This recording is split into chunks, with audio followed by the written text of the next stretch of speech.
কিন্তু এই রাস্তার এই অবস্থা, যে মানুষগুলোর প্রাণ যাচ্ছে, যে মানুষগুলোকে রীতিমতো এর আগেও আমরা দেখিয়েছি যে কাঁধে চাপিয়ে বাসের ডুলিতে করে খাটিয়ায় করে মানুষজনদেরকে নিয়ে যাওয়া হচ্ছে, কারণ ওই এলাকায় ওই রাস্তায় অ্যাম্বুলেন্সটাই ঢোকে না, কোনো গাড়ি চলাচল করে না।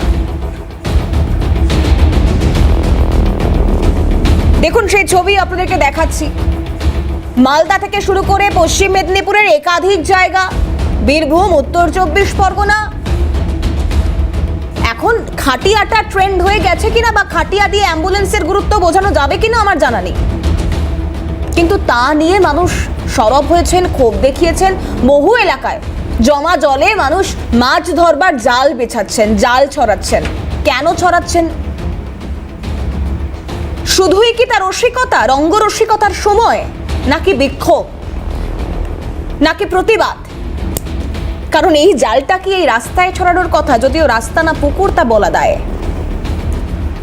আমি আপনি আমরা গাড়ি নিয়ে, সাইকেল নিয়ে যখন যাতায়াত করব, কখন গাড্ডায় পড়বো, কখন গর্তে গিয়ে পড়বো, আবার সেখান থেকে উঠে সুস্থভাবে বাড়ি ফিরতে পারবো কিনা, এই সমস্ত কিছু প্রশ্ন। যদিও আবার অনেকেই দুই বাহু তুলে প্রকৃতির কথা বলবেন, বলেছেনও এর আগে। দেখুন, প্রাকৃতিক দুর্যোগ, বিপর্যয়, খণ্ডাবে কার সাথী, কিন্তু তার ফলে যা হচ্ছে সেগুলো কি আমাদের হাতে কিয়দংশও নেই? তা নিয়ে আজকের আলোচনা।